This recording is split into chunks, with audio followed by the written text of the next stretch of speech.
Hello mga kababayan, hello. So, kumusta, no? Happy weekend. June 1st ngayon, June 1st. Start na ng bakasyon ng anak ko. So, kahapon yung last day nila.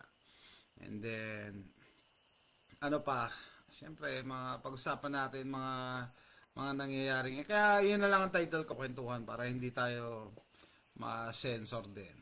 Okay? Mga pangyayari ngayon. Sabi ko, naisip ko, no? Matagal-tagal na rin pala ako hindi nagla-live dito, no? So, sensya na, bagong gising lang ako, as in, hindi pa ako nag-aalmusal. Magtiti na lang ako dito. Tinigil ko na pala yung pagkakape kasi last time tumaas yung high blood ko. Kaya, tila lang muna.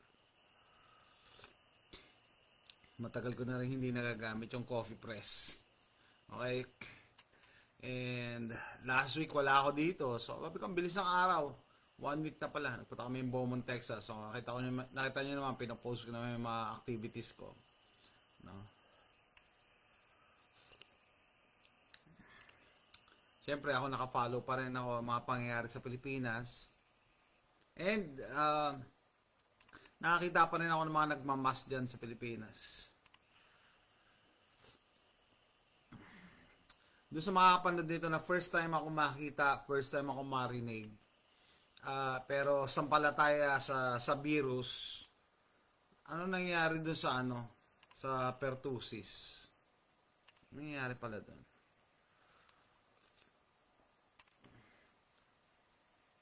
Ano nangyari doon sa monkeypox na yan? Ano nangyari sa, Omicron? Ano nangyari sa Omicron? Lalo na yung mga kababayan natin, first time makarinig ng Greek letter, Omicron. Parang Transformer Megatron. No? Kaya bilib sila. To the point na sinasama ni Alex Calleja sa joke niya yung Omicron yung Omicron.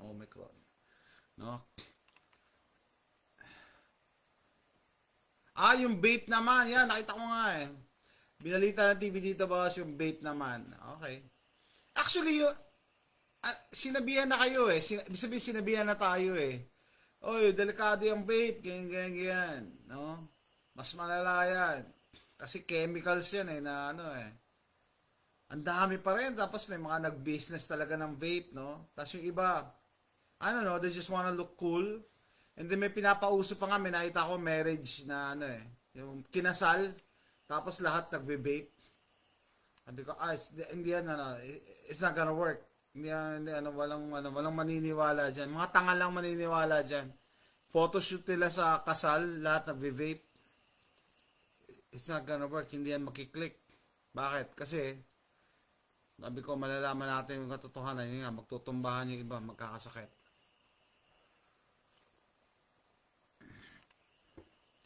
Pero huwag kayong on the other side, may mga kababayan tayo nagsasabi, kasi hindi yan natural Hindi yan natural. Pag natural, okay lang.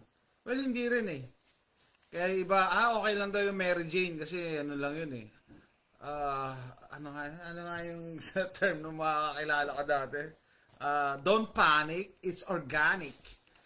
Hindi daw kasi organic yan. Yung Mary Jane daw kasi organic. So, hindi rin lahat ng nag-occur sa nature, hindi rin lahat ng organic mabuti sa katawan natin. Hindi rin. It's not true. Yung cyanide, nakukuha yan sa nature So, tingin mo, maganda sa katawan mo yung cyanide. So, yun ang dyan misconception. Meron kaming, yung kaklase ko dito na kapitbahay namin pabor na pabor sa Mary Jane kasi organic daw. So, hindi lahat ng organic maganda sa katawan. Cyanide is organic. Di ba? Ultimo nga yung yung kasaba, di ba? May lason din yan pagka hindi maganda yung pagkaka-prepare mo. Tapos yung mga isda, di ba? May mga lason din.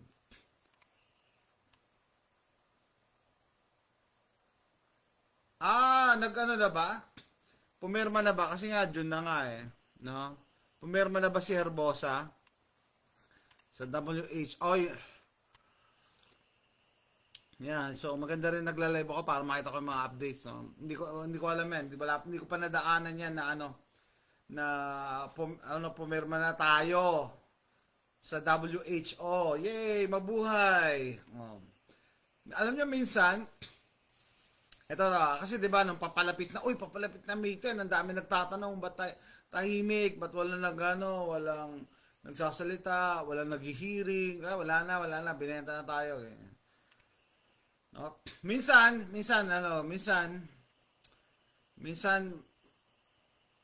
we'll just let it unfold para magkaalaman na. No, para magkaalaman na. Sige, tingnan natin. Ayan ang gusto nyo eh. Let it unfold. Sige, ibig sabihin. Sige, tingnan natin. Pumirma, di sige. Tingnan natin kung pag magkaalaman na. Parang dito sa Amerika ngayon, di ba? May nangyari, yun nga, si Trump daw hinatulan ng corrupt na, no? Na justice system dito. Actually, yun eh. Kung kahit may galit kayo kay Trump, ayaw kay Trump, election interference yun eh. Kasi mag-election hindi ka pwedeng kasuhan para hindi ka tumakbo. Election interference ang tawag doon. Okay? Parang Abraham Lincoln. Si Abraham Lincoln, alam nyo ba, tinanggal sa balota yan? No? Mga ganon. So, nagkaroon ng revolution after that. Anyway, may mga bagay na wala tayong control, kaya pabayaan natin, sige, let it unfold para magkaalaman na, matibay kung ano mangyayari. No? Yan, nangyayari sa Pilipinas. Sige, perma sa WHO, tingnan natin. Kaya nga, kahapon pinapanood ko yung isang clip ng hearing. Bakit naka-heightened alert? Heightened alert kayo sa Pilipinas. Heightened alert?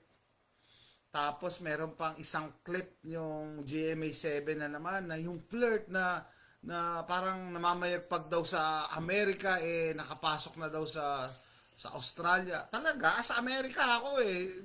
Wala kang pumapansin dyan sa flirt, sa Pilipinas lang yan eh. Pilipinas lang talaga, talaga binobomba kayo ng binobomba ng media. At totoo lang. Ano pa bang gusto nyo? Kung sinusundan nyo ako, nagbablog nga ako, naglalakad ako sa loob ng Walmart, nagbablog ako, pa nagsisimba ako, daming tao, wala nga nagmamas. Kung may nagmamas nga, siguro isa, dalawa. No, mga ganon. Siyempre, hindi pwedeng lahat, may common sense. Meron pa rin mga tanga talaga. May mga tanga pa rin. Diba? So, ano pa bang gusto nyo ipakita ko sa inyo? Nung kasagsagan nga nitong scam na to, meron pa akong bilag, sumakay ako ng aeroplano eh. Punta ako sa airport, hindi ako nakamas. Diba? Pero nung sumakay ako sa aeroplano, nagmas ako. Bakit? Kasi required eh. Alam mo, hindi ako pasakayin. Ganun yun. Siyempre, dito, nire-respect yung right ng private institution or business. Okay? So, teka, baba ko nga lang tong camera. Okay? So, ano pa ba gusto nyo ipakita ako?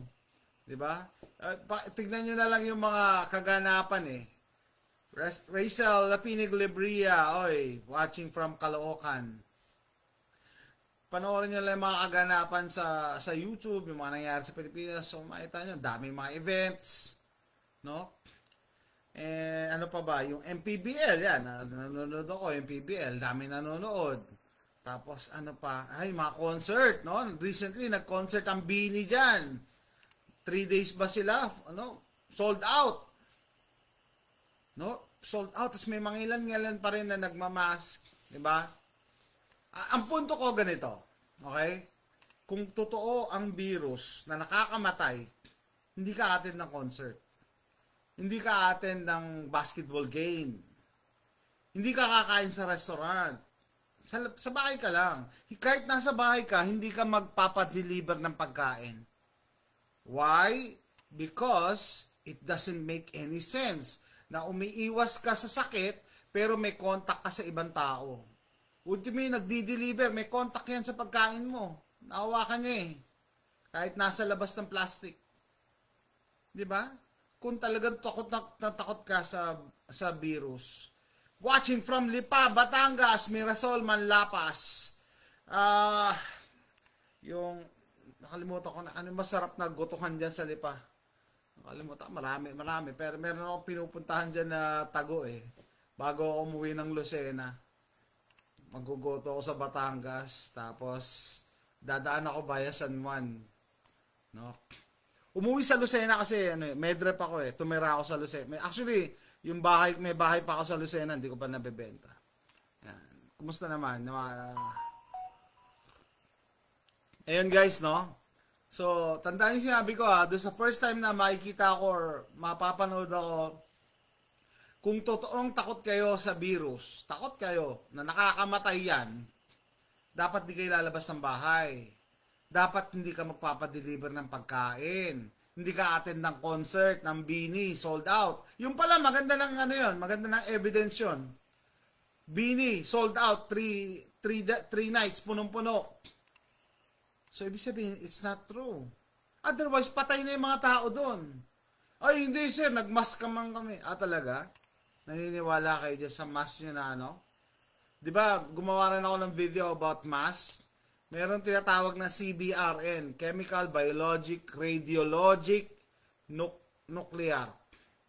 Biologic, yun yung mga biological weapons. No? Yung mga viruses. Hindi naman ganoon na suot ng mask And then, kahit nakamask ka, kakain ka pa rin, may inom ka pa din. Ay, nako. So, it doesn't make any sense. Yun, magandang example yun. Yung mga concerts, yung mga basketball games, punong-puno ng tao, yung MPBL. Diba? Wag na yung PBA. PBA, nilalangaw ngayon Nilalangaw yung PBA. Alam naman kung bakit nilalangaw ang PBA. Kasi pinapaboran lang yung malalaking sasabihin ko na rin. Kaya, as a Filipino, nakakadismaya rin kasi. Yung PBA, kinalakihan ko yan. Pinapaboran lang yung yung malalaking teams. So, hindi balance. Dapat palitan na yung commissioner. Siya nagpapayag dyan Anyway, mga kaganapan. Magsasalta din ako regarding dyan sa Manny Garland na yan. Nag-post lang ako ngayon. Tigilan nyo na yan. Nonsense yan. Graduate ang anak nyo. Yes. May binabasa ko yung mga comments ay, deserve naman nila Deserve talaga? Yeah, deserve siguro. Ibigay mo sa bahay. Ibigay mo yung pera sa bahay. Ba't kailangan ibuyang yan sa buong mundo na madami kayong pera? The objective is to be rich, not to look rich. Ibig sabihin, ang goal nating lahat is yumaman, hindi yung magmukhang mayaman ka dahil ang dami mong pera nakapaligid sa katawan mo. Dapat tanggalin na yan. Sino nagpauso niyan? No? Kayabangan yan. And something, yung yaman, yung pera, yan yung mga bagay na dapat hindi binubuyang-yang. No? Hindi ni pinagyayabang yan. Bakit? Una-una, yung safety and security nyo. No? Siyempre, magnanakaw ka or holdupper or kidnapper, the worst. Sa tingin nyo, sino pipiliin nilang target? Diba? Kaya nga yung mga totoong mayayaman, hindi pinagyayabang yaman nila Simple lang manamit. Pati bilib ako may mga nakilala ako ngayon. Pati mga sasakyan. Hindi sila bumibili ng ultra luxurious na sasakyan. Mga simple sasakyan lang. No? Dito nga sa Amerika, yung mga old rich dito na mga puti, yung sasakyan nila, Diyos ko po, ilang taon na siguro, pinakabago na yung 10 years. Hindi sila gumagano talaga yung mga ibang mayaman. Why? Kasi wala silang dapat iyabang, wala silang yayabangan Wala silang masaya na sila, kontento na sila, mayaman sila. Yung mga nagbubuyang ng yaman nila, yung mga yung mga dating mahirap na hindi nila ma-handle yung wealth, hindi nila ma-handle. They can't handle it. Kaya kailangan nila i-share sa buong mundo. Kailangan nila ng recognition. Meron pa kaming kilalang ganyan, Pinapakita daw yung bank account niya. Ba't kailangan mo ipakita? Diba? Bakit? Kasi kailangan may mainggit sa'yo para matuwa ka. Parang ganun Meron pa ako sa nakilala na palagi nagkukwento yung trip to Europe niya. Sabi ko, siguro kung wala siya makukwentuhan, matutuwa ba siya? No? Hindi pa siya umaabot dun sa stage ng happiness na ito yung moment, masaya ako. Hindi ko na kailangan yung ibang tao na mainggit sa akin para maging masaya.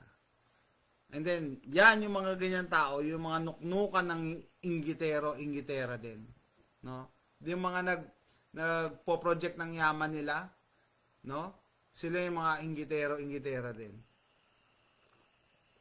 Yung ang tawag sa kanila, one-upper. Hindi sila magiging masaya pag may mas mataas sa kanila. Kaya kailangan mas mataas sila isang level. No? Kaya yan yung isa sa mga toxic Filipino culture na naman natin. May nadagdag na naman yung mga pagbubuyang-yang ng yaman sa graduation ng anak.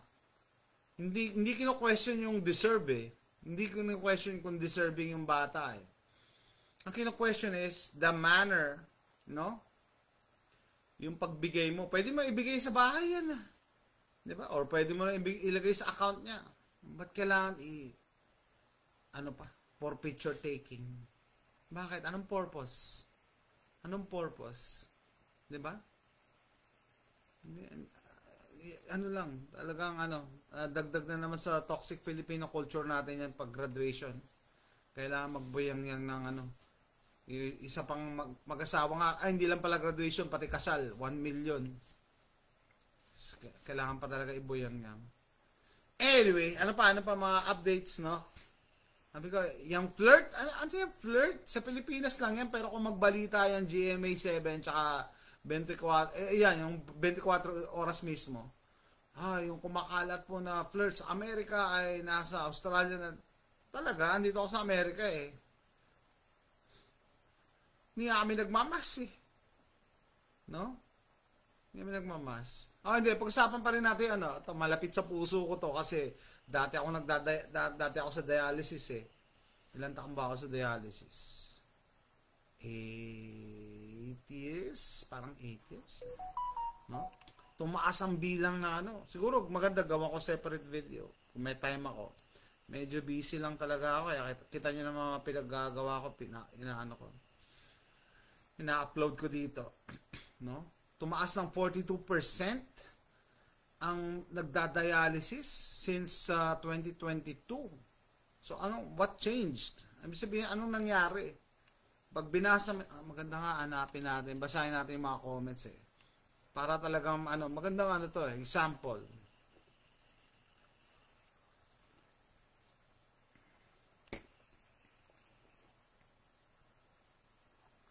Magandang example yan. Hanapin ko lang yung link, no? Happiness is seeing your mother smile. Yan, sa graduation mo. Yan, mas maganda pa yung mga ganyang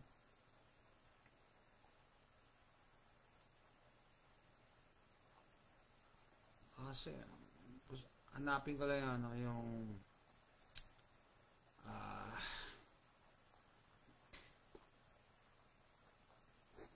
hindi, alam ko kasi yan. Nasalita tayo kasi dati tayo nagtatrabaho sa dialysis eh. And related dyan, yung isang post ng kaibigan natin dito sa FB, ano daw yung sa question niya, may question siya eh. Ano ang, saan yung post mo? Wala na. Ayun. 42%. Yan nga, GMA News. Experts have expressed concern over the number of Filipinos seeking dialysis procedures due to kidney failure. The number of dialysis patients in the country rose by 42%. From 2022 to 2023, umakyat ng 42%. Grabe yon, malaki yon, significant yon. Significant yon guys ha. Hindi yan yung lang glitch or napadami ka lang ng kain ng may asin. And maganda dito basahin yung comments sa mga kababayan natin eh. Kasi ang dami pa rin ang tawag doon, tulog eh. May something yan. 42%, malaki yan. Parang ikaw, pagka kumita ka ng 42%, ang laki nun. Kasi usually, ako nagtitinda ako lang ng palengke eh. Ang tubo lang namin, 5% eh. 5% lang. No? Tapos kumita ka 42%, wow, jackpot yun. Diba? Ganun, ibig sabihin, in terms of perspective, gaano ba kalaki ang 42%? Malaki ang 42%. Konting kembot na lang, 50% na yan eh. Diba malaki yan? No? Gusto ko hanapin yung comments ng mga kababayan natin. Kasi yung original post, di ko makakita eh. No? Anyway. Unang-una guys, sabi ko nga, malapit sa puso ko itong dialysis kasi ano ko dyan trabaho ko 8 years yata 8 years yata akong trabaho dyan o 10. Hindi ko makita yung post yung GMA na na wala talaga. Well, the Philippine Health Insurance Corporation, PhilHealth, covers 156 dialysis sessions, which cost 2,600 each. They will still have to spend 30,000 a month in medication. Grabe, no? Kawawa. PhilHealth is now considering increasing coverage of dialysis package to 5,200 per session. Napakababa naman ng 2,600 eh. Napakababa ng 2,600. Meron pa bang ginagamot sa halagang 2,600? Parang PF pa lang yan ng doktor eh. Kawawa mga tao sa Pilipinas. Kasi dito guys, no, doon sa nakakaalam, yung dialysis dito, no? Sagot ng gobyerno eh. May sagot ng gobyerno. Yun ang irony, no? Dito. Of course, may mga private insurance dito. May mga mayaman or maganda yung trabaho. Pero pagka wala talaga, sagot ng gobyerno. Kung sino pa yung sagot ng gobyerno, yun yung mga angas dito, mga buwisit na pasyente, mga nagmumura, no? Ganon kami. Kung makautos, meron pa nga pasyente dati eh. Hihingan ako ng kape eh. Ha talaga? Akala mo sa akin, waiter? Hihingi ng kape habang nagdadialysis sa chair. Actually, by standard, bawal magkakumain sa chair. Kaya nga dinadialysis eh, tanggalin yung fluid sa mga dumi sa katawan mo eh. Ang ginagawa, pero in reality, kain ng kain yan, dadalhin nila yung sarilang Coleman na jug, inom ng inom kasi paniniwala nila, tatanggalin naman eh. So, inom ng inom yan. Grabe. Kaya, yung mga pinupul namin na tatanggalan mo ng fluids na 4 liters 4 liters pa. Liters pa ang usapan. 6 nagka-cramps na yan. Anyway, yun nga guys. Unang-una, iwasan natin magkaroon ng kidney disease, lalo na yung kidney failure. No? Kasi pag na-dialysis, isa sa kinakatakutan ko eh. Pag nag-dialyze ka or dialysis patient ka, wala na. Kasi mauhook ka na. Kasi regularly kailangan mong gawin yan eh. Hindi yan yung ginawa mo lang isang beses. Dapat 3 times a week idadialysis ka. No? Yung iba hindi alam eh. Akala nila, sige, YOLO, you only live once. Sige. Alak, kain. Yan, naawa nga yung pamangkin ko nga eh. Sobrang taba eh. Morbidly obese eh. Sinasabihan ko siya, kaso siya pa yung nagagalit. Nako, grabe yan. Obesity, number 1, kasama yan sa, number 1 factor yan sa lahat ng sakit eh, actually. Pero yung kidney failure, nako, kasi yung tatay ko namatay sa kidney disease. Dinadialysis dyan din sa Pilipinas. Nung nabaltaan ko nga na idadialyze yung daddy ko, naiyak ako eh, nag-duty ako dito eh. Kasi sabi ko, inaalagaan ko yung mga pasyente dito may kidney disease, yung tatay ko, di ko maalagaan. No? Tapos yun, namatay siya after a few years. Pero sabihin, tumagal din buhay niya, matagal din. Kasi yung ninong ko dyan sa Bicol, after niya mag-retire, 1 year lang dinialyze, no? Nag-dialysis, patay na agad. No? Bakit ganon? Dito mga pasyente dito sa US, mga pasyente namin 15 years lang dinadialysis eh. Hindi pa rin buhay pa rin. Buhay pa rin eh, mga hinayupak eh. Bakit? Kasi gano'n, unang-una libre yung dialysis. Tapos, pati gamot, libre. No? Diyan sa Pilipinas, yun nga, nabasa kong article ng GMA7, 2,600 na nga lang yung dialysis ng PhilHealth. allowance, yan, 2.6, hindi pa kasama yung gamot. Yung gamot, 30,000 daw ang ginagastos ng mga dialysis patient. So, how can you survive kung gamot pa lang 30,000? Anong susweldohin? Anong sinusweldo ng magulang mo, ng asawa mo para suportahan ka ng 30,000 sa gamot? Mamamatay ka talaga. Kaya alam ko yung ibang nagda-dialysis diyan, nag-i-skip. Imbis na 3 times a week, 2 beses na nagpapadialysis or once a week lang. Ayun, kaya hindi tumatagal ang buhay. Dapat 3 times a week minimum. Yung iba nga, pag madami pa, nag-extra pa 4 times a week. No? Ganon. Pupul kami ng mga 3, 4. Pinakamalaki ko nang napul, siguro 6. Malalaking tao yun. Lalakas din uminom. Uminom ng kung ano-ano, soda. No? Sa Pilipinas, sabi ko nga, kaya nag-uusap kami ng misis ko. No, the other day, habang nanonood kami ng TV, may pinanood kami na, may pinanood namin sa YouTube na gusto niya pagkakain niya, naka-coke. No, naka-coke. Sa atin, sabi ko nga pala, nung nasa Pilipinas tayo, parang ang sarap mag-soft drinks pagka, siguro yung brainwashing ng ng mga commercials. No?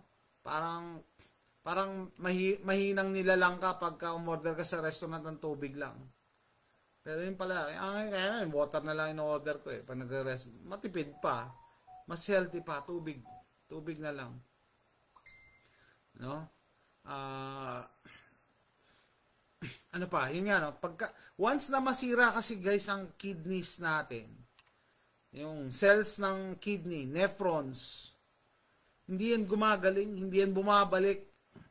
Ano nga yung term ko? Hindi sila basta hindi sila gumagaling. No? Paano pa masisira yan? Yung mga kinakain nga, pag masyadong maaalat, pag may lahi ka ng diabetes, ako meron. Lahing hypertension, ako meron. Kaya dapat, hindi ako nagpapataba. Tapos, pag hindi ka uminom ng tubig, tapos pag inom ka ng alaksan, nako, pinopromote palagi ni Manny Pacquiao. Dati ewan ko na kung sino ngayon nagpo-promote ng alaksan. Kaya may joke may joke si Pacquiao Ginagawa daw mani yung alaksan. Nako, nephrotoxic yan. Yung mga NSAIDs, mga gamot for pain, nako, masama sa kidneys yan. If ever naiinom kayo ng gamot, uminom kayo ng maraming tubig para ilabas nyo. No? Kasi pag nagstay sa katawan nyo, sisirain yan yung mga organs, lalo na yung kidneys, dalawa yun Anyway, so, yun nga, binigyan ko kayo ng warning, ingatan nyo yung kidneys nyo. Hindi ka mukhang mahirap pag umorder ka ng tubig lang sa restaurant. Mas healthy yun. No? And nagtataka ako sa Pilipinas, sikat na sikat ang milk tea. As if hindi pa enough yung soft drinks, no? Nagmi-milk tea pa. Chemicals din yan Chemicals pa din yan And ang daming sugar. Kukontribute yan sa sa diabetes. Di ba? So, ugaliin nyo na, mag-practice na. Yung misis ko nga kinokorek ko Kasi pag nagre-restaurant kami, hindi ito makainom ng tubig lang. Kailangan iced tea, Hindi ko kailangan mo talaga mag-iced tea. Pwede ka naman mag-iced tea. Bibili ka ng iced tea sa bahay. Isang galon Isang jug. No? Hindi ka makainom ng tubig. Mga nasanay siya Pero nagbabago na rin yung pananaw niya. No? Yung mga anak ko, buti yung 2 anak ko, hindi rin na sa soft drinks. Si AJ, yung bunso ko, may potential. Kasi namana niya yung sweet tooth ko Pero kinokontrol ko. Bata pa lang kinokontrol ko. Hindi ko yung pinagso-soft drinks. Tubig lang talaga. Kahit gaano kaganda yung restaurant. Basta kahit anong restaurant. So last time pala, last weekend kumain kami, Tubig lang in-order ko. Okay? So, with that, paalala, may nakalimutan pa ba ako regarding sa kidneys. Ingatan nyo yung kidneys nyo. Kasi once na masira yan, hindi na yan babalik. Hindi yan gumagaling. Hindi sila pag-regenerate. No? Ano yung regenerate? Yung nasugatan ka, pabayaan mo lang, gagaling din yan. Pero yung kidneys, pag nasira, itatapon na yan, tatanggalin na yan sa katawan mo. Kailangan mo ng bagong kidneys. Kailangan mo na ng bagong kidneys. No? And eto nakakabahala, umakyat ng 42%. Malaking bagay yun. Romel K. Sip, dilubyo yan. Yeah, malaking bagay yung 42%. No? 10% nga lang, nakaka-alarm na eh. 42% talagang, dapat, ano na tayo, nag-rally na tayo dyan. 42%, malaking bagay yan. So, inaano ko kasi yung link eh. Pero tingnan nyo yung mga kababayan natin, sinisisi nila kasi ano kayo, milk tea kayo ng milk tea. So sa tingin nyo, noong 2002 lang na-introduce sa milk tea sa Pilipinas? 2002 lang kayo nagsimulang uminom ng milk tea? Hindi naman, di ba? Hindi. So what changed? Anong something ang na-introduce noong 2002? 2001, 2002 at tumalon ng ganyan nung 2002, 2022 to 2023. What changed? Ano yung na-introduce din sa Pilipinas na hindi natin pwedeng sabihin? Ha? Ano yung pumasok din sa Pilipinas? Ano yung ni-roll out noong 2022 at 2023? Siyempre, wala pa tayong data ng 2023, 2024. No? Pero malala yan. Malala yan, no? 42%. Ay nako, alam niyo ba yung yung epekto talaga ng betchin, sari-sari eh. Sisirain niya yung immune system mo, sisirain pa yung mga organs mo. Kidney, puso, immune system mo, cancer, di ba? Cancer, kinakain niyan yung mga healthy cells eh. Grabe. And then, may isa akong nakitang post kanina, bago pagising ko. Ay, mga kamote vloggers daw, ang daming kinikita, ang daming pero pag nagbablog ka ng mga seryosong bagay, yung mga totoong bagay, wala, nilalangaw. Bakit? Related yan doon sa nasabi ko, nung gumawa ng episode yung GMA7, yung mga nagmumukbang daw, ang dami daw nanonood sa kanila, ang laki ng kinikita nila, 400,000 a month, ang laki. Pero sabi ko po siya, it's not worth it. Pagka siningil na sila nung kinakain nila, yung isa nga daw, nahihilo na eh. Grabing taba kinakain nila. Naku. Kahit mag-gym ka, mag-exercise ka, yung iba nasa ugat mo na yan eh. Nasa ugat mo na. Babaran at babaran na yan. Naku. Wag na wag kang ma-stroke ngayon o maka-cardiac arrest ngayon sa panahon ngayon. No? Baka mamaya paglabas mo, abo ka na. Diba? Kasi kasama yan eh. Kasama yan eh. Yan ang pinopromote nila. Alam nyo kung sino sila, di ba? Yung mga unhealthy na lifestyles. Excuse me. Kasi di ba may Depop agenda nga. Kaya yung mga unhealthy lifestyles, unhealthy eating habits, yan ang pinopromote nila. No? Maski sa YouTube or mga vloggers, pagka sabi ng isang nagmumukbang, ay kasi po pag healthy ang kinakain namin, walang nanonood eh. Okay, di sige. Kaya ang ginagawa niya, sandamakmak na taba, 2 kilong chicharong bulaklak. Ako, sinumpa ko na yung chicharong bulaklak na yan eh. Konti lang kainin ko, tumataas ang BP ko, natatakot na ako eh. Tapos kakain ka 2 kilong chicharong bulaklak na ako. Pag siningil ka na, kahit milyon-milyon ng pera mong hawak mo, anong magagawa niyan? Kung ma-heart attack ka, kung masira kidneys mo. Marami rin ako na personal nakakilala niyan, na ganyan. Maraming pera, pero ang dami din sakit. No thank you, kahit hindi ako yumaman. Salamat na lang, no? Pero meron naman ako isang kilala. Ay, hindi, iba pa rin yung may pera. Yeah, iba pa rin yung may pera, pero hindi ko pagpapalit kung anong meron ako. Kasi, alam nyo, yung happiness, yan eh, variable yan, na-share ko na sa inyo, no? Diba? Yung happiness, kanya-kanya tayo eh. Yung iba nga, mas natutuwa ako eh. Oh, ganito lang. Oh, masaya na siya. Sabi ko sa inyo, nagtitinda ako dyan sa tindahan ko. May sari-sari store ako dyan sa BMA Avenue, Barangay Tatalon. May dalawang tambay nag-uusap sa harap ko. Birthday nung isa eh. Sabi, ano bang gusto mo ngayong birthday mo? Gusto niya lang daw yung tahong. Tara, sabi nung si Alan Toyo. Kapitbahay kayo si Alan Toyo. Tara, bibilang kita. Binilan siya ng tahong. Yun daw ang pulutan nila. Masaya na sila sa ganon. Magkano lang naman ang tahong? Mura lang naman. Masaya na sila. No, yung mga kababayan natin, no, kailangan ganito ma-achieve mo, mabili mo para maging masaya ka. Kaya talagang grabe yung pagkayod.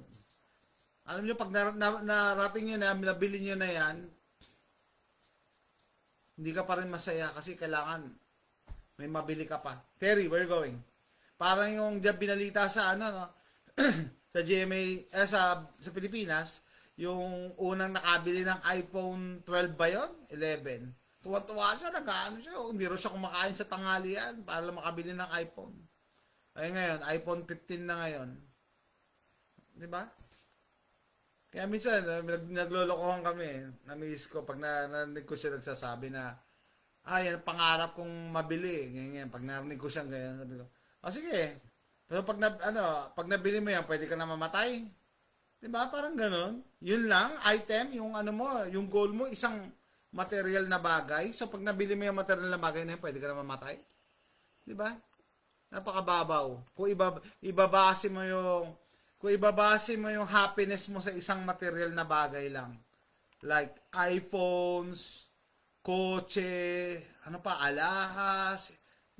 May mga kababayan tayo nagsasabi na ganyan, pag ganyan, masaya na ako. Pag nabili ko yan, masaya na ako. Talaga, pag nabili mo yan, pwede ka na mamatay. Kasi masaya ka na eh. Na-reach mo na yung mo eh. Diba? Meron pa iba, pag nakapanood ako ng concert niya, masaya na ako. Nakabase yung happiness sa mga ganyang bagay. No? And then, marirealize nila, hindi pala yun yung makakapagbasaya sa kanila. Pag na-achieve na nila yun, hindi pala yun. Minsan nakakalimutan natin, dapat back to basics tayo eh. So similar with yung mga pagkakasakit, kasi yung mga kababawan, masyadong mababaw. Ano yan, yung iba, nakikrave ako ng McDo, kikrave ako French fries. Talaga, sa Pilipinas naman may nakikrave ng French fries ng McDo. Talaga, French fries ng McDo. Artificial din yan eh. Artificial din, hindi rin maganda sa katawan yan eh. Hindi rin maganda yan. Mga fast food. Kumakain ako, no? Hindi ko sinasabi, pero yung talagang pinopromote, yung talamak na, pagka, weekend, kailangan sa fast food tayo. Alam ko yung mentality, kasi siguro yung promotions eh. Hindi pa rin nagtataka shipouts kung bakit kasama sa bid ko, vaccine compensation pa. Acute kidney yun nga inaanap ko nga yung link mismo ng GMA na yung may mga nagko-comment na mga kababayan. Doon ako na-amaze. Na-amaze ako doon sa gusto ko kasi sabi sa inyo, first love ko talaga ay psychology. Gusto ko kasi malaman talaga iniisip na yung nasa utak ng mga kababayan natin ngayon, June 1, 2024. Hindi pa rin nakakahalata. No? Paano tumalon ng 42% yan? Yung kidney diseases para mag-dialyze ang pasyente. May something yan. 42%, malaking bagay yan. Hindi yan, glitch lang. Binabasa ko yung mga comments kanina. Kasi daw milk tea, kasi daw yung mga pagkain. But dati ba hindi kumakain? Ngayon kumain? Dati hindi nagmi-milk tea? Nung 2022 lang ba? Nung 2022 lang ba nag-milk tea? Dati na yan. Sabihin mo, nakaka-contribute yan. Yung mga, milk tea, yung mga soft drinks. Pero hindi yan 42%. Hindi yan magja-jump ng 42%. Kasi part na yan ng ng yearly, part na yan ng buhay natin. Yung biyanan ko nga, nung nabubuhay pa basta may merienda. Nandiyan kami sa Pilipinas. bili ka nga na 1.5. Palaging may Coke eh. Part na yan ng buhay natin. Pero ano sa tingin nyo yung ni-roll out nung 2022 to 2023? Diba? Para tumalo ng 42%. Kaya nga, ito saludo ko sa iyo, Sir Gary Alvaro. Kasi ikaw, nakikita mo yung mga bagay-bagay na yan, normal, nasa harap mo na, obvious na obvious. Kaya, sabi ko nga, diba, yung observation mo dati, mga taong grasa. Ang tanong, bakit ang dami nating kababayan, matatalino, mga experts, mga kaklase ko lang mga nurse na nagdoktor pa. Ba't hindi alam yan? Nagtataka ako. Ba't hindi nila alam yan? Diba? Kami, sample size, no? Kami rin dito, sa US, sa Texas, meron kami 10 pamilya, grupo namin. Pero kami lang ang nakapansin yan. The rest, sampalataya. So, 1 out of 10 ang gising sa side namin, ha? Sa aming magkakapatid, 8 kami magkakapatid. No? Ako lang ang gising. Ako lang ang hindi nagpabetsin. 1 out of 8. So, lahat ng kapatid ko nasa Pilipinas, yung isa nasa Qatar. So, tawag dito. 6 ang nasa Pilipinas. O, bakit hindi nila alam yan? Ba't ako lang? Minsan, yung sinasabi nila no? It's both yung common sense, it's both yung pagiging gising, it's both a gift and a curse. Gift kasi siyempre, naligtas ako diyan. Walang lason katawan ko. And a curse naman kasi ikaw yung naiba. Ikaw ang naiba. No? Kaya alam ko pare-pares tayo ng pinagdaanan na tayo yung kinukutya, tayo yung inaasa, tayo yung nilalayuan. Excuse me, sasamid ako. Mukhang na may nakakaalala sa akin. Tayo nilalayuan, tayo inaasar. And alam nyo, dumating sa punto nga nung kasagsagan yan, 2021, feeling ko, yung mga kilala ko, may sarili silang group chat na hindi ako kasama. Alam ko yun. No? Pati mga kakilala kong kamag-anak, siguro. Kasi ayaw nilang marinig yung sasabihin ko ewan ko ba, ayaw nilang marinig yung katotohanan. No? Kaya, in relation to the WHO pandemic treaty, kung pumirma nga yan si Herbosa, kung pumirma nga ang Pilipinas, di sige, tingnan natin, magkakaalaman na ngayon kung sino ang sino ang totoo, sinong nasa panig ng katotohanan. Manhid na yata tao sa Pilipinas, di pa rin gising. Romel Casey, kaya nga case in point, ang dami pa rin nagmamas sa Pilipinas. I mean, marami na hindi nagmamas, pero mas marami pa rin dyan nagmamas. And maraming naniniwala dyan sa flirt na yan. Hindi nga pinapansin dito sa Amerika yan Sa Pilipinas, kung hindi ako manunod ng 24 oras, di ko maririnig yung flirt. Sa totoo lang. No? Hindi. Sa Pilipinas talaga, grabe ang mind conditioning. And sasabihin ko na sa inyo, wala akong personal grudge sa news media, lalo-lalo sa 24 oras, pero I'll call it as I see it. Yan nakikita ko Mind conditioning ginagawa nila sa inyo Bine-brainwash kayo And I'm sure may maniniwala kasi, di ba sabi nga na iba kung talagang totoo yung sinasabi mo, dapat nasa balita yan. Sabi, na-experience ba ka ng ganon? Na sinabihan kayo na, kung totoo yung sinasabi mo, dapat nasa news yan. Talaga. Paano kung compromise na yung news? Di ba? So, naniniwala sila sa news lang.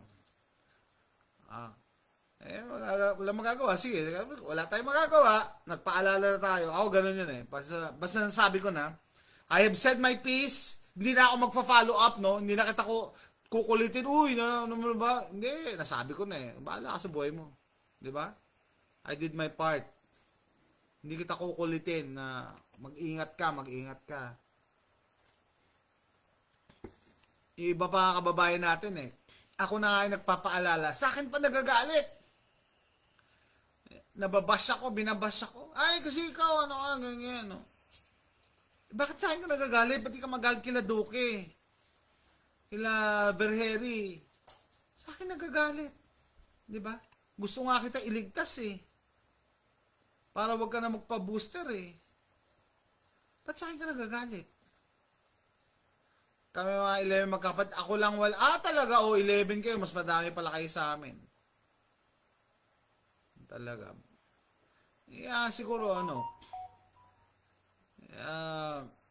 hindi ko rin masagot yung tanong na yan. Bakit gano'n? Napakaliit ng ng percentage ng mga gising sa mga tulog or na brainwash. Maliit talaga yung percentage ng gising. No? Personally, yung personal knowledge na mga kamag-anak, mga kaibigan, konti lang talaga.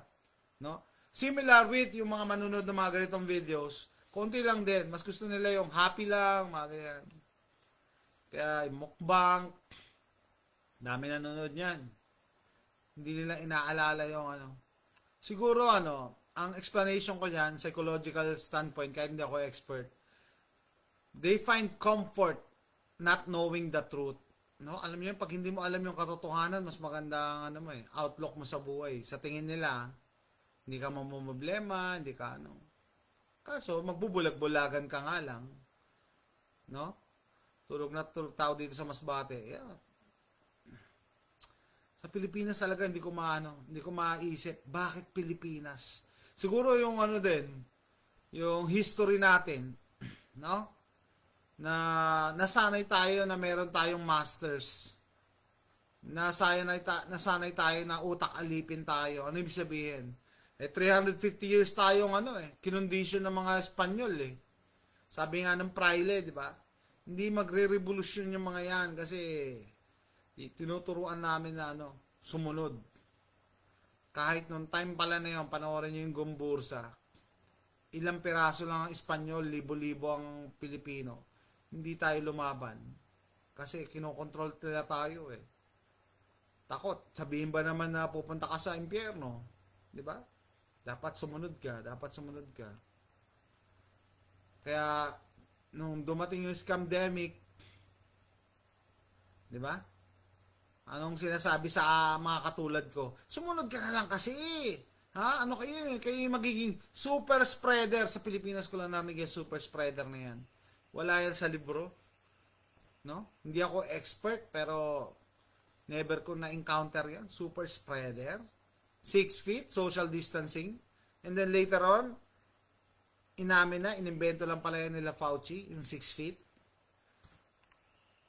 6 feet talaga. Bakit 6 feet?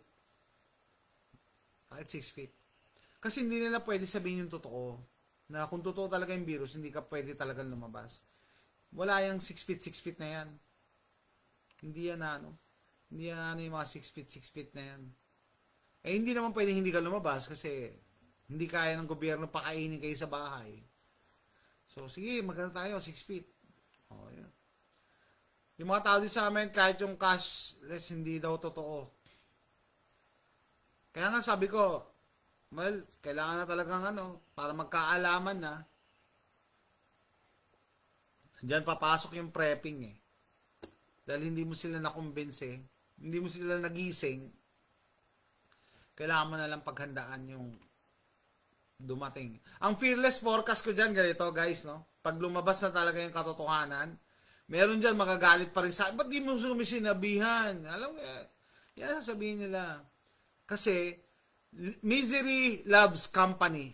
Alam niyo ba yan? Pag naging miserable na sila dahil sa sakit nila or dahil sa dami ng namatay sa pamilya nila, imbis na mag-sorry sila sa mga katulad natin, magagalit sila sa atin. Ayaw nila na tayo lang yung mabubuhay, tayo lang yung healthy. Misery loves company. No? Ba't di mo kami sinabihan? Ba't di mo kami Ayan. Ganyan ang gagawin. Yan ang fearless forecast ko. No? Kasi, never yan aamin. Hindi sila aamin na nagkamali sila, na na-brainwash sila, na nauto sila. Kasama yan sa psychology, yung reaction na yung first stage anger, magagalit sila eh. Tapos imbis na magalit sila kila Duque, kila Herbosa, kila Berheri, sa atin na nagsasabi ng totoo, sa atin magagalit. Kasi madali tayong madali tayong pagtuunan ng galit eh. Parang isang kaibigan ko, pag nai-stress daw siya, mas madali na may magalit na lang siya, no? Basta kailangan may magalit siya para mailabas niya yung frustrations niya. Bahala kayo sa buhay niyo at that time. Pag dumating yung time na yan, kasama yun sa prepping, no? Yung pinaghahandaan ko na SHTF, na malalabas na talaga yung katotohanan, kailangan protektahan nyo yung sarili nyo kasi magagalit sila sa atin ba tayo lang yung healthy. I'm talking about the unvaccinated. Magagalit sila, no? Hindi nila matanggap. I mean, paano mo sasabihin? Kunyari, yung isa kong aming kakilala, buong pamilya, ultimong bata na anak niya, pinabetsinan niya.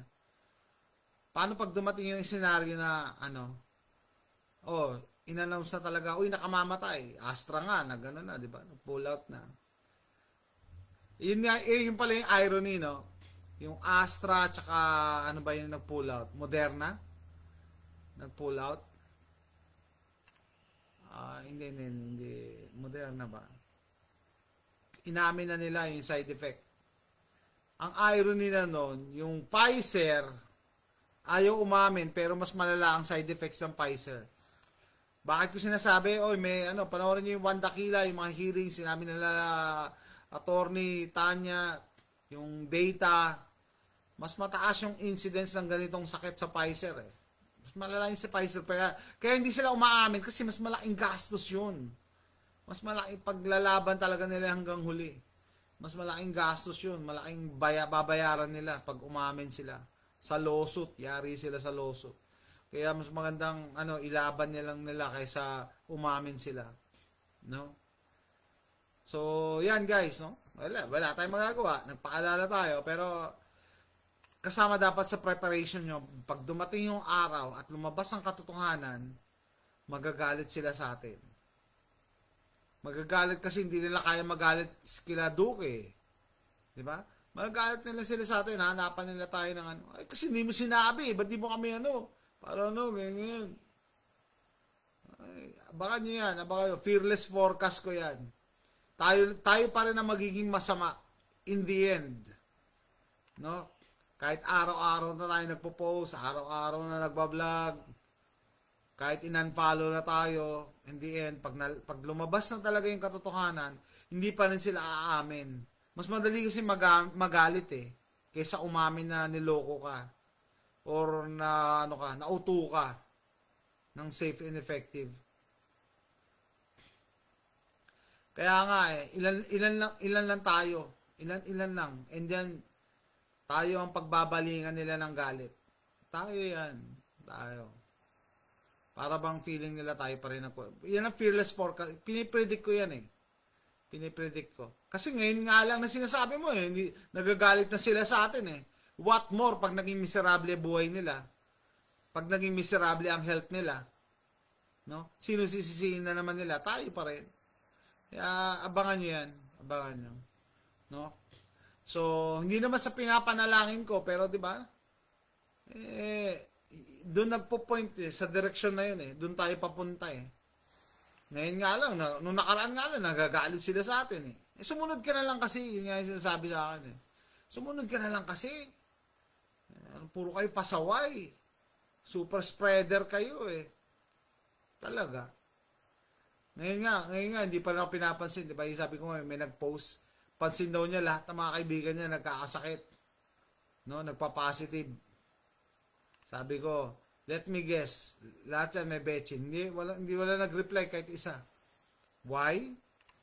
Kasi masakit ang katotohanan talaga. Masakit talaga ang katotohanan na naloko ka. Masakit talaga. No? Ano pa? Yan sa kidney failures, guys.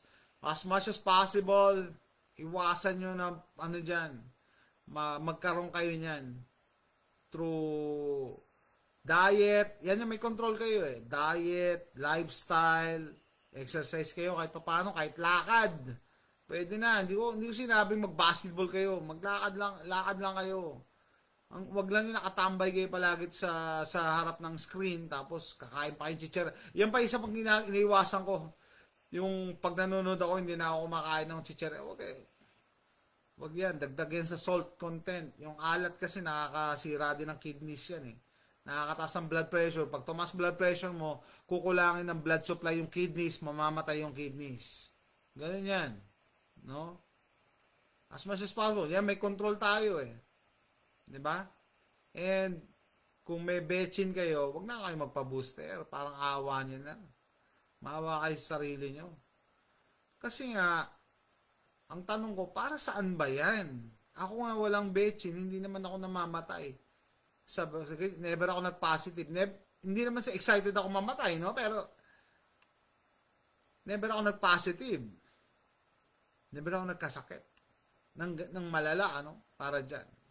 Sa bid ko related. Anyway, guys, tatapusin ko na yung vlog na to. Salamat sa pag-join sa akin ngayong weekend. Saturday night sa Pilipinas. Time check, 9:04 a.m. Houston, Texas time sa Pilipinas. 10:04 p.m. See you next time. Bye.